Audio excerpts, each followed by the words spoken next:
우리 시냇가 에슬라무 교회 예배자리에 오신 분들 모두 환영합니다. 우리 함께 볼 하나님의 말씀은 사무엘상 18장 10절부터 16절까지 말씀. 사무엘상 18장 10절부터 16절까지 말씀을 함께 읽겠습니다. 한 절씩 교독하고 마지막 절 16절은 함께 읽겠습니다. 제가 먼저 읽겠습니다. 그 이튿날 하나님께서 부르시는 악령이 사울에게 힘있게 내리매 그가 집안에서 정신없이 떠들어대므로 다윗이 평일과 같이 손으로 수금을 타는데 그때 사울의 손에 창이 있는지라. 그가 스스로 내가 다윗을 벽에 박으리라 하고 사울이 그 창을 던졌으나 다윗이 그의 앞에서 2번 피하였더라. 여호와께서 사울을 떠나 다윗과 함께 계심으로 사울이 그를 두려워한지라. 그러므로 사울이 그를 자기 곁에서 떠나게 하고 그를 천부장으로 삼음해 그가 백성 앞에 출입하며 다윗이 그의 모든 일을 지혜롭게 행하니라. 여호와께서 그와 함께 계시니라. 사울은 다윗이 크게 지혜롭게 행함을 보고 그를 두려워하였으나 온 이스라엘과 유다는 다윗을 사랑하였으니 그가 자기들 앞에 출입하기 때문이었더라. 아멘. 오늘 이 시간에 우리 함께 예배할 때 좀 자리가 비어 있죠. 당연히 지금 대학 청년부 수련회, 금요일부터 시작된 수련회가 오늘까지 이제 아마 거의 마무리가 되고 이제 슬슬 마무리하고 이제 오는 준비를 하고 있지 않을까 싶습니다. 대학 청년부 수련회 중인데도 여기 청년들이 많이 앉아 있는 것은 참 감사한 일이기도 하고 그래서 예배 자리가 너무 비어 있지 않은 것도 감사한 일이 아닌가 싶은데. 다음번 우리 대학 청년부 수련회 때는 좀 더 많은 우리 청년들이 함께하면 참 좋겠습니다. 우리 지난주 함께 나눈 말씀 중에 우리 시편 143편 가지고 함께 말씀을 나눴는데 주를 향하여 손을 펴고 내 영혼이 마른 땅같이 주를 사모하나이다. 오늘 이 말씀이 우리 안에 있어서 우리 아까 함께 찬양 함께 나눴지만 찢어진 마음 그대로 아무 욕심 없이 하나님을 사모하는 마음으로 나아갈 때 그 시편 143편이 약속하신 말씀처럼 주의 얼굴을 보고 주의 말씀을 듣게 되고 갈 길을 보여주시고 무엇보다 어두운 밤을 지나는 내 삶의 아침이 와서 그 하나님을 늘 마주하는 은혜가 우리 모두에게 있기를 축복합니다. 우리 지금 현재 비전 통독이 계속 순항 중에 있는데 지난주 이제 사무엘상 읽고 이제 사무엘하로 넘어오고 있습니다. 참 사무엘상하를 읽고 있죠. 이제 읽어보신 분들은 또 이제 평소에 읽어보신 분들은 알겠지만 사무엘상 15장을 넘어가면 전쟁이 끊이지 않는 상황이 생깁니다. 이스라엘 역사가 사실은 초반에는 뭐 나중에도 마찬가지지만 전쟁을 거듭하는 역사 아니겠습니까? 전쟁사라 할 정도의 그런 삶을 살아가는데 그 와중에 전쟁이 계속되는 와중에 중요한 인물이 여러 나오면서 나름의 방식대로 다 달라요. 살아가는 방식이 다릅니다. 지금도 마찬가지지만 그 당시도 그 전쟁 중에 살아가는 방식이 다른 사람들이 여러 나옵니다. 그 중에 대표적인 인물이 사울과 골리앗과 다윗입니다. 여러분 사울은 아시다시피 당시 이스라엘의 초대 왕입니다. 가장 높은 자리에 누구나 오르고 싶어하는 그 자리에 있고 그 자리에서 권력을 누리고 있고 모든 것을 가지고 있습니다. 당연히 왕이니까 그렇죠. 근데 그에게 문제가 하나 있습니다. 아주 결정적인 문제가 있어요. 하나님이 그와 함께 하시지 않았습니다. 18장 우리 12절 말씀 우리가 읽었지만 보면 여호와께서 사울을 떠났습니다. 사울을 떠났어요. 그 시점이 언제부터 하나님이 그를 세우셨는데 하나님이 언제 그를 떠났는가? 그 시점은 분명합니다. 하나님이 사울에게 명령했습니다. 전쟁에서 이기거든 전리품을 손대지 말라고. 그게 15장 9절의 말씀인데 사울이 전쟁에서 이기자 흥분했어요. 내가 이루었구나. 전리품에 손을 댔습니다. 그때부터 하나님은 그를 떠났습니다. 전리품에 손을 댄다는 것은 누구나 받을 수 있는 유혹인데 그 전리품을 취한다는 것은 내가 이룬 것을 남에게 보이고 싶어하는 욕심에서 생겨나는 것입니다. 자기 과시욕이죠. 이거 내가 이루었다고. 내 능력으로 이 전쟁에서 이겼다고. 이것을 전리품을 들어서 손을 높이 들면서 보라고 하는 것입니다. 이 자만, 내가 아니면 이걸 누가 이룰 수 있냐고. 내가 아니면 누가 이길 수 있냐고. 이 자만이 과시욕을 부추긴 거죠. 그러니까 내가 해낸 것, 전리품을 막 챙겨가지고 나의 중요성을, 나의 가치를 무사람들에게 알리고 싶어하는 이 마음을 사울이 이기질 못했습니다. 사울이 그랬고요. 그 결과 하나님이 하시는 장면이 15장 11절에 나옵니다. 내가 사울을 왕으로 세운 것을 후회하노니. 하나님을 드러내지 않고 내가 해낸 것을 드러내려 했던 사울을 하나님이 세우셨거든요. 세우시고 나서는 이렇게 말씀하십니다. 이때부터입니다. 이때부터 하나님은 사울과 동행하지 않았습니다. 그렇게 하나님이 떠난 사람의 삶은 어떻게 바뀔까요? 하나님이 주시는 것을 공급받으면서 그것을 받으면서 사는 삶과는 전혀 다른 삶을 살겠죠. 이제는 내가 내 것을 챙겨야죠. 누가 챙겨주겠습니까? 하나님이 주시질 않는데. 더더욱 내가 내 것을 챙기는데 혈안이 된 삶을 살 수밖에 없습니다. 내가 해야 되니까. 그래서 사울은 그가 지닌 게 있지요. 왕의 자리가 있습니다. 그가 가지고 있는 힘이 있습니다. 창과 방패가 그것을 상징하는데 그 창과 방패를 가지고 그동안 쌓아놓았던 여러 가지 자산들, 인적 자산, 물적 자산, 사람도 자산이죠. 내 아래에 있는 사람들, 내가 거느리고 있는 사람들, 또 내가 쌓아놓은 여러 가지 물질들, 그것을 지켜내기 위해서 그가 가진 모든 것을 던졌습니다. 다 활용해서 그것을 지켜내려고 했어요. 근데 그렇게 내가 쌓아놓은 것을 빼앗기지 않고 지켜보려고 할 때 무엇이 찾아오냐면 사울에게 찾아온 것처럼 시기심과 질투심이 자연스럽게 찾아옵니다. 내가 가진 것을 남에게 빼앗길까 봐, 나를 좋아하는 사람들이 남을 더 좋아할까 봐, 나를 따르는 사람이 나를 버리고 다른 사람을 따를까 봐 하는 이 마음이, 다 빼앗길까 봐 하는 노심초사하는 마음이 결국 시기심과 질투심으로 번지죠. 근데 그런다고 상황이 내 생각대로 바뀝니까? 그렇지는 않습니다. 시기심과 질투심으로 사람의 마음을 살 수 있을 것 같아요? 그렇지는 않아요. 어떻게 사람의 마음을 그런 마음으로 살 수 있겠어요? 그러다 보니까 내가 잡을 수 없는 것을 붙잡기 위해서 하나님은 계시지 않고 내 힘으로 내 뭔가를 하려다 보니 늘 무리가 따르고 힘은 빠지고 결국 힘겹고 기진맥진한 삶을 계속 이어가기 마련입니다. 15장 이후에 사울의 삶이 딱 그랬어요. 마음이 와해되고 삶이 망가졌습니다. 그러니까 어떻게 변하냐면 11절을 보면 시기심과 질투심을 넘어서 충동적인 폭력을 가합니다. 창을 다윗에게 던지죠. 2번이나 던졌습니다.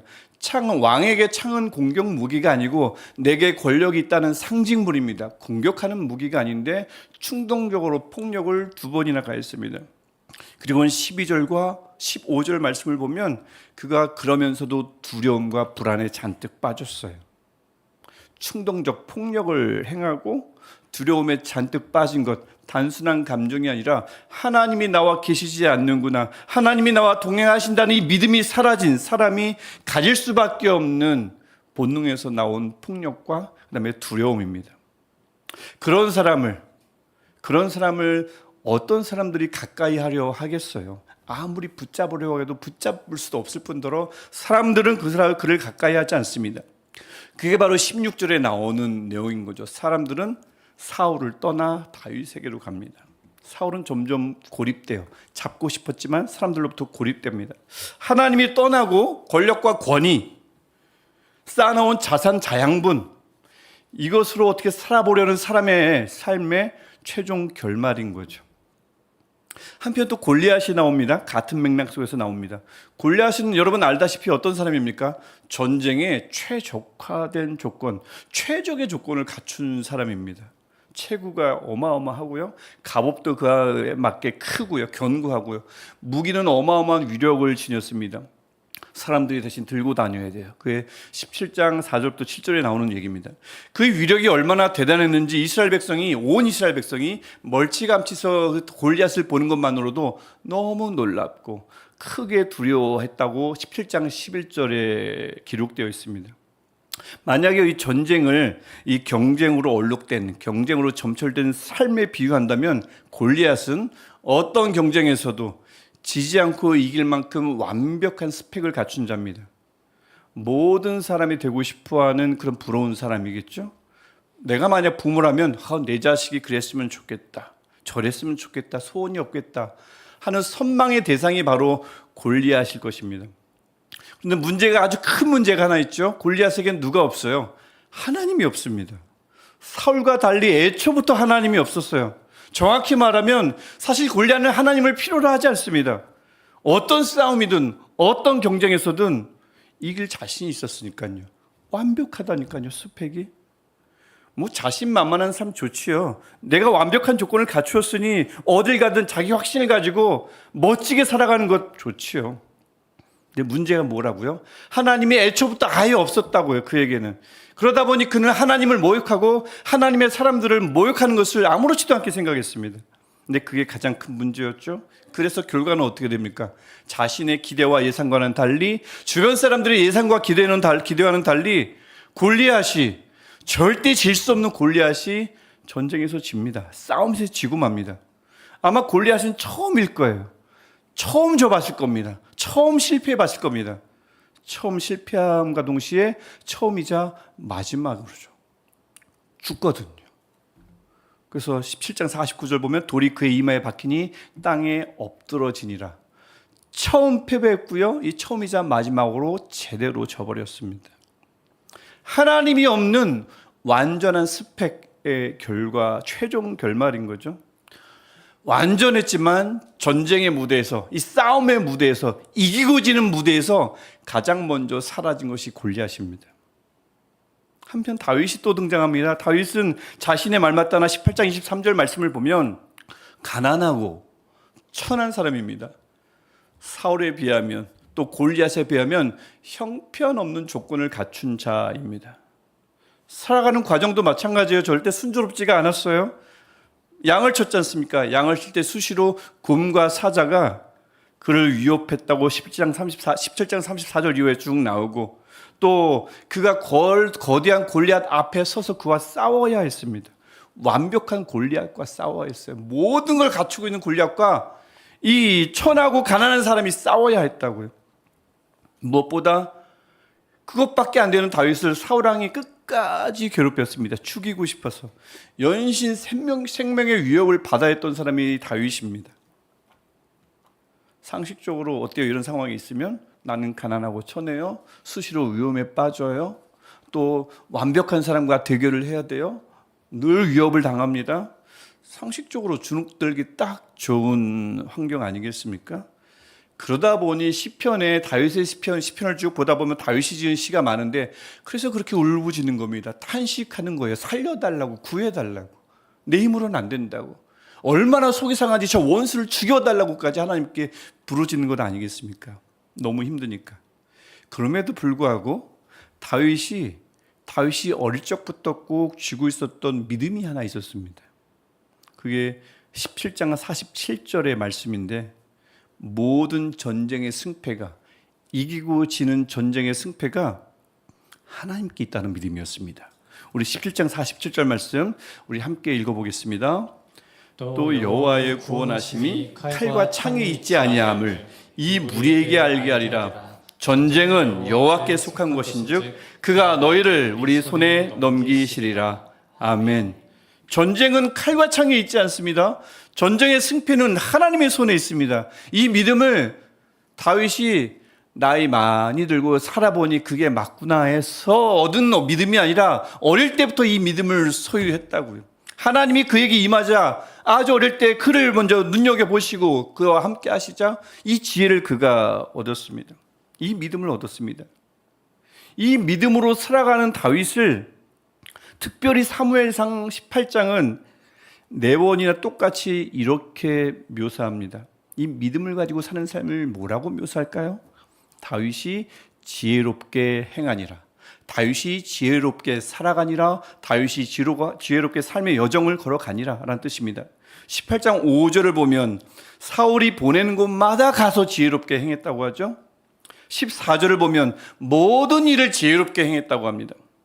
15절 보면 크게 지혜롭게 행했다고 하고요. 마지막 30절을 보면 사울의 모든 신하보다 더 지혜롭게 행하였다고 기록하고 있습니다. 지혜롭게 행하다, 지혜롭게 걸어가다, 지혜롭게 살아가다. 이것은 단순히 영리하게, 영악하게 살아간다는 뜻이 아닙니다. 매사에 신중하게 매사에 옳고 그름을 정확하게 분별하며 또한 매사에 절제하며 살아가다라는 뜻이 지혜롭게 행하다, 히브리어로 마스킬의 기본 개념입니다. 물론 나면서부터 주변을 보면 나면서부터 막 주의 깊은 사람이 있어요. 늘 신중한 사람이 있습니다. 분별력이 좋은 사람이 있어요. 또 절제력이 돋보이는 사람도 있습니다. 그 부모로부터 받은 성품이에요. 물려받은 성품 무시할 수는 없죠. 하지만 어디까지나 그것은 남들과 비교했을 때 상대적인 우위인 거지 완전한 성품은 아닙니다. 누구나 다 신중하지 못할 때가 있고요. 누구나 다 분별력을 잃고요. 누구나 다 끌어오르는 분노나 욕심을 억누르지 못할 때가 수시로 찾아옵니다. 금방 바닥난다는 거죠. 근데 오늘 말씀이 말하는 다윗의 지혜는 그래서 타고난 지혜, 밑바닥이 금방 드러나는 지혜를 말하는 게 아닙니다. 여기서 말하는 다윗의 지혜는 말씀드렸듯이 모든 것을 하나님께 맡기는 지혜, 이 전쟁은 하나님께 속했다는 이 믿음에서 나온 지혜인 것입니다. 예를 들어 볼까요? 그래서 11절 보면 하나님께 완전히 맡겼더니 일어나는 일들입니다. 사울이 창을 2번 던졌어요.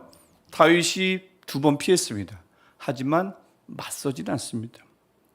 하나님이 하실 거거든요. 다음 나중에 또 사무엘상 24장과 26장을 보면 사울을 2번이나 죽일 기회가 옵니다. 그냥 죽일 수 있었어요. 하지만 결코 손대지 않습니다. 하나님이 하실 거거든요. 그래서 이 다윗의 지혜는 내가 충분히 맞대응할 수 있고 험담할 수 있고 헤아려 들 수 있지만 누르고 멈추는 지혜입니다. 내가 더 유리하지만, 내가 더 능력이 많지만, 내가 더 우위를 점하고 있지만, 그래서 내가 다 차지할 수 있고 독점할 수 있지만 그것마저도 참고 절제하는 지혜가 바로 이 다윗의 지혜입니다. 또 다른 예를 들어볼까요? 그렇게 모든 것을 하나님께 맡기니까 다윗이 왕의 사위가 되라는 제안을 받지만 그때 한 말이 23절 말인 거예요. 나는 가난하고 천한 사람이다 라고 하면서 그 제안을 고사합니다. 누구나 사람들은 더 빨리 더 크게 되고 싶잖아요. 더 빨리 더 크게 되는 욕심을 버리기 어렵잖아요. 다윗의 지혜는 바로 그 지혜입니다. 더 빨리 더 크게 되려는 욕심을 과감하게 내려놓는 지혜입니다. 자신을 과대평가하지 않아요. 하나님의 때를 겸손하게 기다리는 이 지혜인 거죠. 그것을 기다릴 줄 아는 겸손의 지혜인 것입니다. 다시 말하지만 이런 다윗의 지혜는 타고난 게 절대 아닙니다. 하나님이 하실 것이다 라는 이 철저한 믿음, 이 믿음에서 나온 지혜입니다. 여러분, 이 믿음을 가지고 살아가는데 하나님이 하실 것입니다. 하나님이 이 삶을, 내 삶을 이끄실 것입니다. 이것을 믿고 살아가는 그 다윗을 하나님이 어떻게 떠나십니까? 나밖에 없다는 사람을 어떻게 떠납니까? 나만 붙잡겠다는 사람을 어떻게 하나님이 떠나시겠어요? 그래서 14절을 보십시오. 다윗이 그의 모든 일을 지혜롭게 하니라 하고 끝납니까? 뒤에 뭐라고 하죠? 여호와께서 그와 함께 계시니라. 아멘. 하나님으로부터 받은, 하나님을 믿는 믿음에서 생긴 지혜를 가는 곳마다 발휘할 때 하나님은 그를 떠날 수가 없습니다. 그를 떠나실 리가 없죠. 언제나 다윗과 함께 하실 수밖에 없었던 것입니다. 다윗이 이런 지혜를 정말 어느 곳 가나 실현했어요. 사울이 보낸 곳마다 그 지혜를 발휘하고, 사울 앞에서도 지혜를 발휘하고, 사울의 모든 신하들 앞에서도 그 지혜를 발휘하고, 또한 모든 백성들 앞에서도 그 지혜를 보여주었습니다. 결과는 16절에 나오죠. 온 이스라엘과 유다가 그 다윗을 사랑했어요. 이는 그가 자기들 앞에 출입하기 때문이었더라. 즉 자기들, 즉 온 백성 앞에서 하나님이 하십니다 라는 이 믿음에서 나온 지혜를 붙들었다고요. 그 지혜자로 살아갔다고요. 그랬더니 온 이스라엘과 유다가 다윗을 사랑했습니다. 이와 같이 오늘 본문은 여러분 지금으로부터 약 3000년 전의 사람들에 관한 이야기입니다. 전쟁이 끊이지 않는 상황, 세 인물이 그 전쟁이 끊이지 않는 상황 속에서 나름의 방식대로 살아가는 이야기예요. 사울은 어땠다고요? 자리와 권력을 붙들었습니다. 골리앗은요, 스펙을 자랑했습니다. 하지만 하나님이 떠난 사울은 두려움에 사로잡혔고 고립됐습니다. 하나님이 아예 없는 골리앗은 한순간에 무너졌습니다. 가장 먼저 사라졌습니다. 한편 다윗은 모든 것을 하나님께 맡기며 지혜롭게 행했습니다. 하나님은 그와 함께 계셨고요. 그는 단 한 번도 사람들의 사랑이나 관심을 구걸한 적이 없습니다. 하지만 온 백성이 다윗을 사랑했다고 기록하잖아요. 여러분, 우리 삶을 주로 전쟁에 많이 비유하죠. 이겨야 하는 환경, 경쟁이 치열한 삶을 전쟁에 많이 비유합니다. 이런 치열한 삶 속에서 이미 여러 자리를 가지고 있고 능력을 가지고 있고 힘을 가지고 있고 스펙을 쌓은 이들은 이것을 어떻게 지킬 것인가, 끝까지 지켜내기 위해서 몸부림침을 사는 삶을 이 세상의 모든 사람들이 살고 있습니다. 내가 모은 물적 자산, 내가 모은 인적 자산들, 이것을 꼭 붙들고 살아가느라 힘겨워하며 살아가고 있습니다. 근데 다 이것을 누리나요? 아니요. 더 많은 사람들이 이런 권력과 권위와 힘이 없어요. 이것을 아직 얻지 못한 사람들이 더 많습니다. 뭐 합니까? 얻으려고 노력하죠. 생존을 위해서 필요한 이 자산을 쌓기 위해서 몸부림칩니다. 경쟁합니다. 근데 걱정돼요. 내가 이 경쟁에서 뒤처질까 봐. 나는 이미 뒤처진 건 아닌지, 나는 이미 늦은 건 아닌지 걱정하고 불안해하고 이대로 낙오될까 봐 크게 두려워합니다. 그렇게 여러분 아등바등 살다 보면 왜 그러잖아요. 누구든 일생에 몇 번은 찾아온다는 한계 상황에 부딪히기도 합니다. 스스로는 어떻게 해볼 수 없는 일들이 갑자기 들이닥치는 거예요. 내 삶을 마구 흔들 때가 있다는 것입니다. 그게 어떤 걸까요? 질병일 수도 있고 죽음의 위기일 수도 있습니다.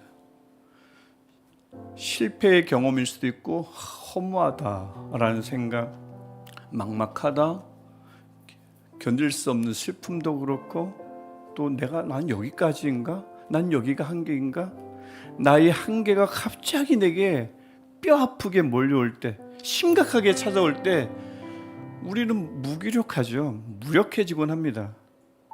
누가 이런 고난을, 이런 위기를 누가 달가워하겠어요?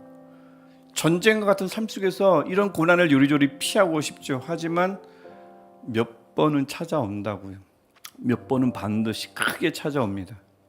그럴 때 이 위기에, 이 고난에 패배하지 않고 이 고난을 결국에는 우리에게 유익한 고난으로 바꾸는 것, 이것이 굉장히 중요하죠. 이 전쟁과 같은 세상에서 이 바꾸는 삶이 참으로 중요합니다. 고난이 찾아왔을 때, 지금 내 이 위기 속에서 정말 내 인생에서 정말 본질적인 것이 무엇인지 주님이 돌아보라고 하시는구나. 그동안 바쁘다는 핑계로 내 발등에 떨어진 불을 끄느라 놓치고 살았던 보다 중요한 일을 다시 붙들라고 하는구나. 이 메시지를 깨닫는 것이 복이 아니겠습니까? 오늘 성경 말씀도 우리에게 말씀합니다. 사울의 지위보다, 골리앗의 스펙보다 다윗의 지혜를 내 것으로 확실히 만들라고 말씀합니다. 물론 사울의 지위, 골리앗의 스펙, 다윗의 지혜, 이 셋 모두를 다 갖추고 있으면 좋겠죠. 하지만 성경 말씀은 그 중에 단 하나, 다윗의 지혜를 최우선에 두라고, 그것을 고르라고, 그것이 지혜로운 삶이라고, 그것이 지혜롭게 행하는 삶이라고 말씀하고 있습니다. 어떻게 해요? 이기고 지는 전쟁, 이 경쟁은 하나님의 손에 있다라는 이 믿음을 가지고 이 믿음에서 나오는 지혜를 꼭 붙들라고, 선택하라고 우리에게 말씀하는 것입니다. 하나님이 하시니까 그래서 내가 더 욕심 부릴 수 있지만 욕심 부리지 않는 지혜, 더 차지할 수 있지만 절제하는 지혜, 하나님이 해주실 거니까 나는 더 빨리 더 크게 되고 싶은데 그 욕심을 내려놓는 지혜를 선택하라고 말씀합니다. 나를 과대평가하지 않고 하나님의 때를 겸손하게 기다릴 줄 아는 이 지혜를 픽 고르라고 말씀하고 있는 거죠. 여러분, 이기고 지는 모든 전쟁, 이 전쟁은 전적으로 하나님께 속한 줄 믿습니다. 이 믿음을 가지면 크고 빠르게보다는 지혜롭게, 누구나 이 믿음을 가지고 있으면 크고 빠르게보다는 지혜롭게 살아갈 수 있는 줄 믿습니다.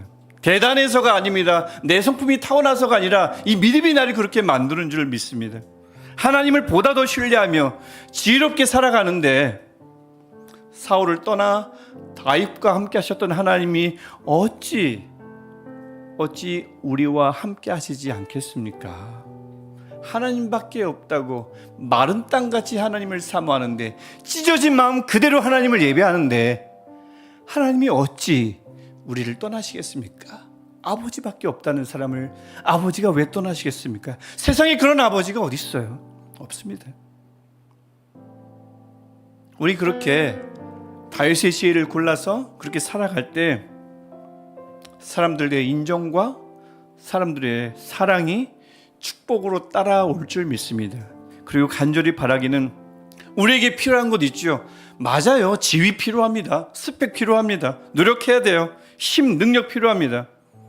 우리에게 필요한 것이 무엇이든 내가 의지하는 하나님께서 가장 적절한 때에 공급해 주시기를, 다윗에게 공급해 주셨던 것처럼 우리에게도 가장 적절한 때에 공급해 주시기를 우리 주님의 이름으로 간절히 축원합니다. 우리 같이 기도할 때에 이 말씀을 붙잡고 기도하시길 바랍니다. 다윗이 그의 모든 일을 지혜롭게 행하니라 여호와께서 그와 함께 계시니라. 주님, 이 말씀이 내 삶에서 이루어지는 응하는 삶을 살게 하옵소서. 지혜롭게 행하는 삶 살게 하옵소서. 우리 믿음 가지고 우리 마음 가지고 우리 할렐루야로 하나님께 기도하겠습니다. 할렐루야. 우리를 지으신 하나님 찬양합니다.